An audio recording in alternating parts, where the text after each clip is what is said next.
G9 టీవీకు స్వాగతం.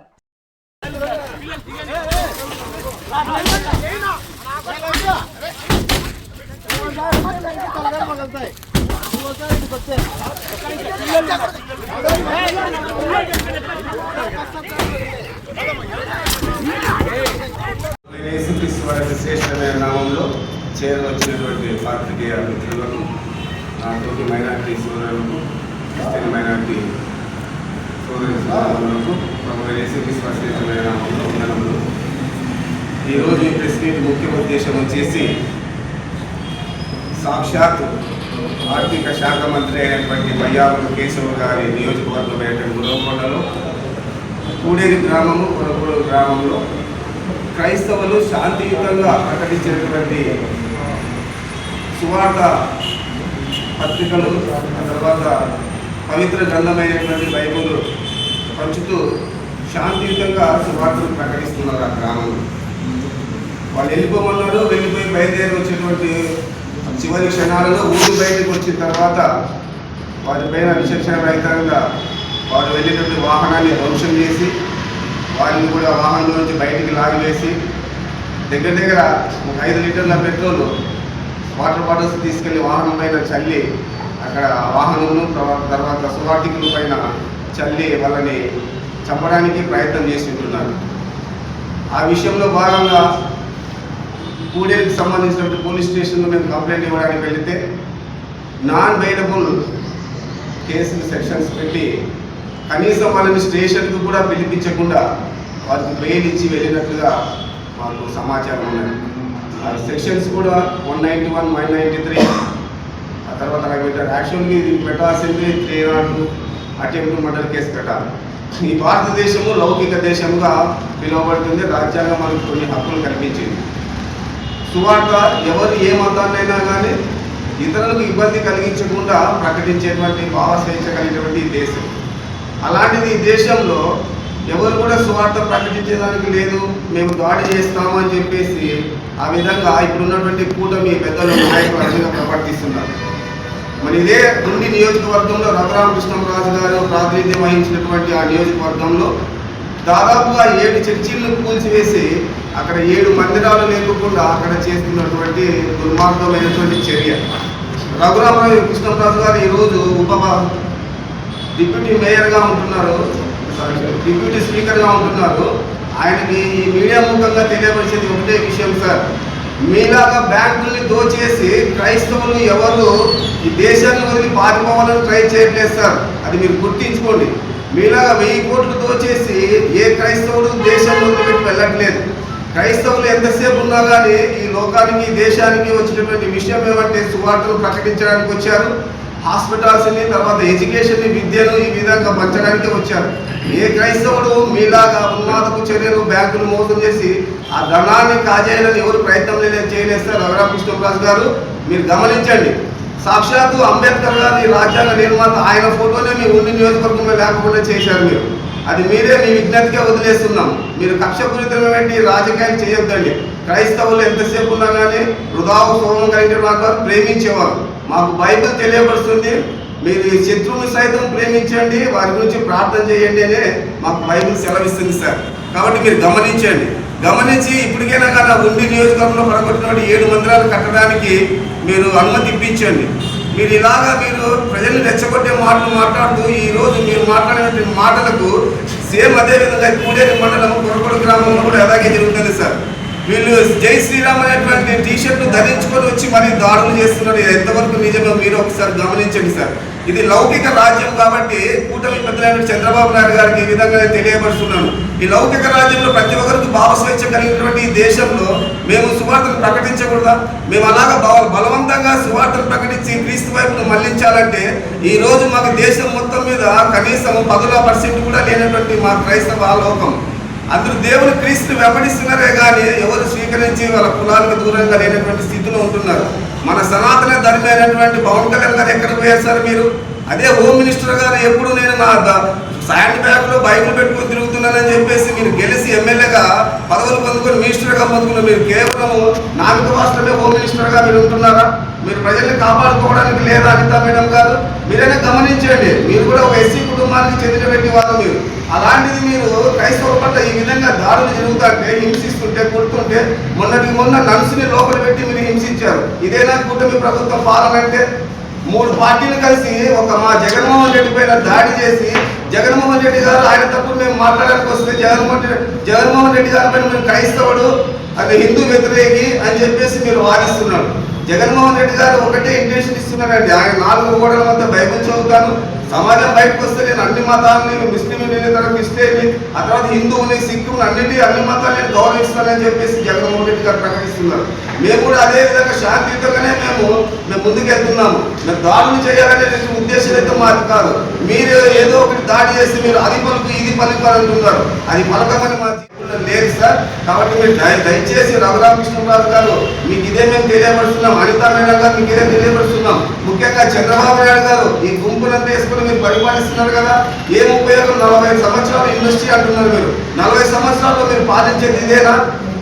వాదించి ఒకవేళ ఖండిస్తే అయినా అప్పటికప్పుడు కాదని చెప్పేసి మా మాస్టర్ పగడాల ప్రవీణ్ గారు అసలు నిక్షేపంగా అసలు దారుణంగా చంపేశారు.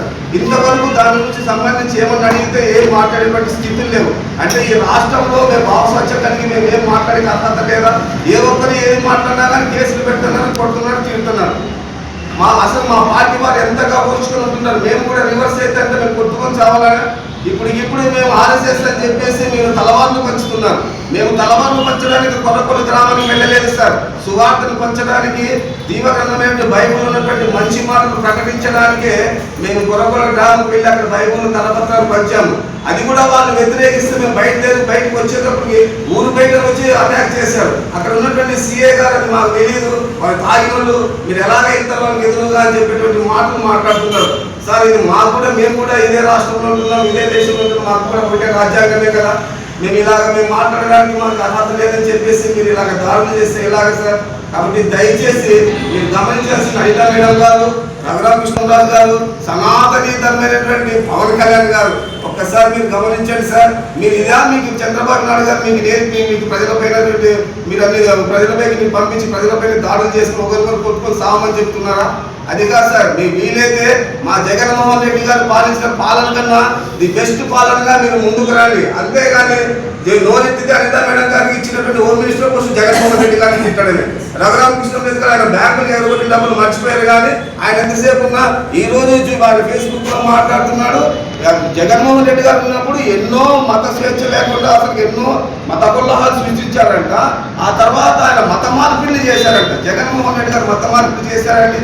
వాళ్ళు దేవుని క్రీస్తు వెంబడిస్తున్నారు. అంత మాత్రమే వాళ్ళు రెడ్డి కాకుండా పోతారా? పూర్తిగా క్రిస్టియన్ అయిపోతారా? ఏం మాట్లాడినా కానీ క్రిస్టియన్ సీఎం క్రిస్టియన్ కథలు చేస్తారు. ఏం చేస్తారండి క్రైస్తవులకి? జగన్మోహన్ రెడ్డి గారు మా బాధలు గమనించి 5,000 రూపాయలు కంపెన్సేషన్ ప్రకటించారు. ప్రతి నెల 5,000 రూపాయలు గౌరవేతనం ఇస్తున్నారు. అది కూడా ఇవ్వకుండా పాస్టర్ ప్రవీణ్ పగడా గారు మరణ వార్తలను కప్పిపుచ్చడానికి దాన్ని మొదలుపెట్టారు. మేమన్నీ యుద్ధమా చేసామని మేము స్ట్రైక్ చేసి పెడితే లేదంటే చివరాఖరణ మొన్న క్రిస్మస్ 24వ తారీఖున మీరు డబ్బులు వేస్తారు. వీలైతే జగన్మోహన్ రెడ్డి గారు 5,000 రూపాయలు ఇచ్చారు పాస్టర్స్ కి. మీరు అంతకన్నా ఎక్కువ ఇచ్చి క్రైస్తవుల పైన ప్రేమ ఉందని చూపించండి. అంతేగాని క్రైస్తవుని ఇలాగ హింసిస్తూ ఇలాగ దాడి చేస్తూ వాళ్ళని ఏదో భయభ్రాంతికి గురి చేస్తే వాళ్ళు జగన్ పక్క నుంచి బయటకు వస్తారనేటువంటి ఆలోచన చేస్తున్నారేమో చంద్రబాబు నాయుడు గారు. జగన్ ని విడిచిపెట్టి వచ్చే క్వశ్చనే లేదు. మా ప్రాణం పోయినా జగన్తోనే మా బాట, ఆయనతోనే మేము నడుస్తాము. అది మీరు గమనించండి. కూటమి ప్రభుత్వం మేము ఏదైనా మాట్లాడితే దాడులు చేయడానికి మీరు సిద్ధంగా ఉన్నారు. మేము ఈ రోజు దేవుని కోసం మా క్రీస్తు కోసం చావడానికి సిద్ధంగా ఉన్నాము. మీరు ఎన్ని దాడులు చేస్తారో చేయండి. ఒకటే తెలియపరుస్తున్నాము. కొరకొర ఆ ప్రాంతంలో గ్రామంలో జరిగినటువంటి దాడి చేసినటువంటి 30 మంది ఉన్నారు దగ్గరగా. వాళ్ళు పెట్రోల్ బాటిల్స్ తీసుకొని అంటివ్వడానికి చంపడానికి వచ్చారు. వారిపైన ఇమీడియట్ గా మీరు యాక్షన్ తీసుకోవాలి. ఇమీడియట్ గా యాక్షన్ తీసుకొని వారిని అరెస్ట్ చేయాలి. అరెస్ట్ చేసి మరొకసారి అనంతపురం జిల్లా అయితేనేమి, ఆంధ్రప్రదేశ్ రాష్ట్రంలో అయితేనేమి ఇలాంటి దాడులు, ముఖ్యంగా క్రైస్తవులు ముస్లిం మైనారిటీ పైన ఇలాంటి దాడులు చేయకుండా ఒక చట్టాన్ని తీసుకొని రావాలి. ఒక చట్టాన్ని తీసుకొని వస్తేనే భావసించగలిగినటువంటి రాష్ట్రంగా మేము కూడా ఈ రాష్ట్రంలో ఫ్రీగా బతకడానికి మాకు అవకాశం ఉంటుంది. లేదంటే భయభ్రాంతులకి మీరు గురి చేస్తే మరొకసారి మీకు కూటమి ప్రభుత్వం వారికి పెద్దలకు మేము హెచ్చరిస్తున్నాము.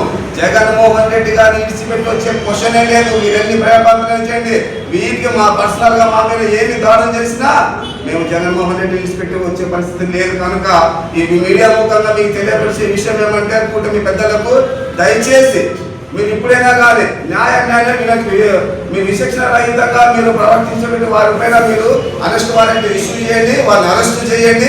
అరెస్ట్ చేసి మీరు ప్రెస్ నోట్ పెట్టండి. మేము వీళ్ళని అరెస్ట్ చేసాము, అన్యాయంగా మీరు క్రైస్తవుల పైన దాడి చేసినందుకు మేము అరెస్ట్ చేసి చూపించే ఈ సెక్షన్ ఉన్నాయి. ఈ సెక్షన్ ఏంటి సార్? సెక్షన్ ఏంటికి వస్తున్నాయి? ఎస్పీ గారు మీరు కూడా గమనించండి సార్. మీరు కూడా మీరు అందరికీ మీరు ఓన్లీ తెలుగుదేశం వారికి మాత్రమే సీఎం కాదు సార్. మీరు ఆంధ్ర రాష్ట్రంలో ప్రతి ఒక్కరికి సీఎం మీరు. కాబట్టి చంద్రబాబు నాయుడు గమనించి ఈ సెక్షన్లు ఏమున్నాయో వీటన్నిటిని మీరు గమనించి తీసివేసి మళ్ళా వాళ్ళు అరెస్ట్ చేయవలసిందిగా సభాపూర్వకంగా కోరుకుంటున్నాను. జై జై గారు. YSR Congress Party Christian minority state joint secretary Congress రాష్ట్రం మాట్లాడుతున్నాను. ఇక్కడ వేదికను అలంకరించినటువంటి మైనార్టీ సోదరులకు, క్రిస్టియన్ మైనార్టీ సోదరులందరికీ వందనాలు తెలియజేసుకుంటున్నాను. అదేవిధంగా పత్రికా విలేకరులకు ప్రతి ఒక్కరికి పేరు పేరున వందనాలు తెలియజేస్తున్నాను. ఆదివారం జరిగినటువంటి సంఘటన మీకు అందరికీ తెలిసే ఉంది. అది సువార్తకు వెళ్ళినటువంటి వారి మీద దాడులు జరిగాయి. బస్సుని పగలగొట్టడం జరిగింది. అక్కడ ఉన్నటువంటి ఎల్డర్స్ని కూడా భయభ్రాంతులు గురి చేయడం జరిగింది. అది ఎవిడెన్స్ పజిల్స్ అన్నీ ఉన్నాయి, మీరే చూసుకోవచ్చు. మీకు నేను పెద్దగా చెప్పాల్సిన పని లేదు. కాకపోతే అక్కడ గ్రామ సువార్త చెప్పడానికి వెళ్ళారు. వాళ్ళు వెళ్ళినటువంటి వారి మీద దాడులు చేయడం జరిగింది. తర్వాత వాళ్ళు వెంటనే అన్నారు, అయ్యా మీరు వెళ్ళిపోండి అంటే వాళ్ళు తిరిగి వచ్చేటప్పుడు 3 కిలోమీటర్ పరిధి దాటిన తర్వాత కూడా తిరిగి వాళ్ళు రావడం, దాడి చేయడం, పెట్రోల్ తీసుకొని రండి, పెట్రోల్ వేసి ఇది చేద్దాం, ఆత్మాహుతి దాడి మనుషుల మీద చేయడం, ఇటువంటివన్నీ చేసిన తర్వాత సిఐ గారికి కంప్లైంట్ ఇవ్వడం జరిగింది గూడేరు మండలం. తర్వాత నిన్న సిఐ గారు పిలిచిన తర్వాత మేము కూడా అక్కడికి వెళ్ళడం జరిగింది. సిఐ గారు ఒకటే మాట అన్నారు, వారి మీద ఎఫ్ఐఆర్ ఫైల్ చేయడం జరిగిందండి అన్నారు. మేము కూడా కొంచెం సంతోషపడ్డాం, ఎఫ్ఐఆర్ ఫైల్ జరిగిందని.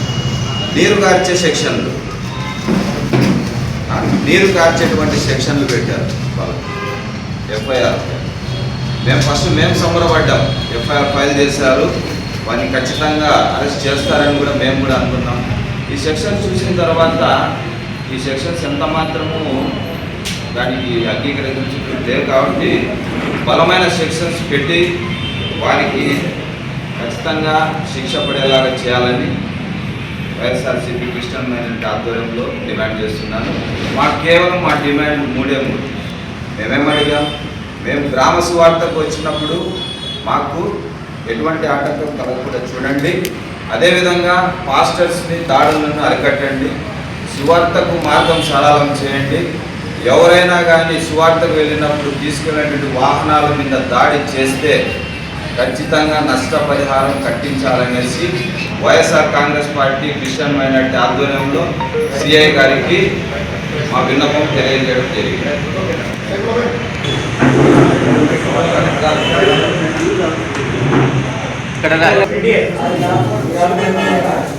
అందరికీ నమస్కారం. ఈ భారతదేశంలో బహుళ జాతులు, బహుళ మతాలు, బహుళ కులాలు ఉండే ఈ భారతదేశం. ఈ భారతదేశానికి ఒకప్పుడు సంస్కృతంలో సింధులను కూడా పిలిచేవారు. కాలక్రమేణా అది హిందూ దేశంగా మారింది. నేను ఈ విషయం ఎందుకు చెప్తున్నానంటే, ఈ భారతదేశంలో అనేక కులాలు, అనేక మతాలు నివసించే ఈ మొత్తం ప్రపంచంలోనే ఒక ముఖ్యమైన దేశం మన భారతదేశం.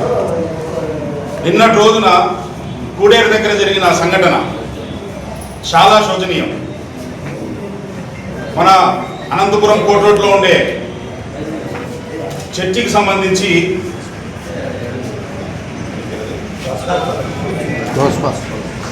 దాస్పాల్ అసెంబ్లీ హాల్కి సంబంధించిన వాళ్ళు ప్రతి నెల వాళ్ళు కొన్ని గ్రామాలను ఎన్నుకొని ఆ గ్రామాలలో వెళ్ళి అదే వ్యాన్లో వాళ్ళు నిన్న మనం చూసినాం, ఆ వ్యాన్ అదే వ్యాన్లో వెళ్ళి ఒక సువార్తని ప్రకటించి అక్కడ ఎవరైనా క్రైస్తవ మతానికి సంబంధించిన వాళ్ళు వచ్చి వీళ్ళని కలిసి ప్రార్థన చేయించుకోవడము, వీళ్ళు ఇచ్చే బైబిల్ కానీ ఇవన్నీ తీసుకోవడము అది క్రమంగా జరిగేదే. ఈరోజు కొత్తగా జరగడం అది కొన్ని సంవత్సరాలుగా జరుగుతున్న పద్ధతి అది. నిన్నటి రోజు జరిగిన విషయము ఖచ్చితంగా ఈ ప్రభుత్వ పెద్దలు కానీ హోమ్ మినిస్టర్ కానీ ఆలోచించాలి. మీకు అక్కడ వాళ్ళు వచ్చినప్పుడు మీ సంబంధించి ఏదైనా ప్రోగ్రాం జరుగుతా అంటే వెళ్ళిపోండి అని చెప్పి సున్నితంగా చెప్పి పంపించేయచ్చు. అలా చేయకుండా వాళ్ళ మీద దాడి చేయడం ఏమి అంటే ఈ భారతదేశంలో ఈ అనంతపురం జిల్లాలో క్రైస్తవులు ఉండేదానికి హక్కు లేదా? మీరు వెళ్ళిపోండి అని చెప్తే వాళ్ళు వెళ్ళిపోయేదానికి కూడా వాళ్ళు రెడీ అయ్యారు. వెళ్ళిపోయే వాళ్ళకి ఆ ఊర్లోనే అటాక్ చేసినారు. తర్వాత ఊరు బయటకు వచ్చినాక అటాక్ చేసినారు. దాదాపు మళ్ళీ 3 కిలోమీటర్లు వాళ్ళు ప్రయాణం చేసి ఆ వెహికల్స్ లైట్లు అద్దాలన్నీ పగిలిపోతే మొబైల్ లైట్లతో వేసుకుని ఆ వెహికల్ వెళ్ళేటప్పుడు మళ్ళీ 3 కిలోమీటర్లు వెంబడించి మళ్ళీ జీపులు వచ్చి మళ్ళీ దాని మీద అటాక్ చేసినారు. అంటే మీ ఉద్దేశము వాళ్ళు క్రైస్తవ మతాన్ని ప్రోత్సహిస్తున్నారని వాళ్ళని అటాక్ చేయాలనుకున్నారా? లేకపోతే మీరు వాళ్ళు చేసింది తప్పు అనిపించినప్పుడు మీరు ఖచ్చితంగా వాళ్ళు మీరు కంప్లైంట్ చేయండి. కానీ వాళ్ళు ఎటువంటి మత ప్రచారం చేయలేదు, మత మార్పిడులు చేయలేదు. వాళ్ళ ఆ చర్చిలో జరిగే ఒక కార్యక్రమం భాగంలోనే ఆ గ్రామానికి వెళ్ళడం జరిగింది. ఈరోజు చూసే పోలీసులు చూస్తే ప్రతి ఒక్కరు వీడియోలో వాయిస్తో సహా ఉంది. దాంట్లో ఎటువంటి సెక్షన్లు పెట్టాలయ్యా? స్టేషన్ బెయిల్కి సంబంధించిన సెక్షన్లన్నీ పెడతారా? అంటే మీరు ఏం చెప్పదలుచుకున్నారు? నేను ఒకటే చెప్తున్నాను, చంద్రబాబు నాయుడు గారికి, ముఖ్యమంత్రి చంద్రబాబు నాయుడు గారికి, ఉప ముఖ్యమంత్రి సనాతన ధర్మం పవన్ కళ్యాణ్ గారికి, హోమ్ మినిస్టర్ గారికి ఇప్పుడైనా మీరు ఖచ్చితంగా వాళ్ళ మీద చట్టపరమైన యాక్షన్ తీసుకోండి. క్రైస్తవులనే కాదు, క్రైస్తవులు కానీ, ముస్లింస్ కానీ, హిందువులు కానీ, భారతదేశంలో నివసించే ప్రతి ఒక్కరిని కూడా మీరు రక్షణ కల్పించాల్సిన అవసరం ఉందని చెప్పి మీకు తెలియజేస్తున్నాను. Thank you. అందరికీ వందనాలు. నా పేరు ఆదినారాయణ. నేను గాస్పల్ హాల్ అసెంబ్లీ చర్చిలో ఎల్లర్గా ఉన్నాను. మరి గత 30 సంవత్సరాల నుంచి మా చర్చ తరఫున మేము స్వార్థ వెళ్తున్నాం.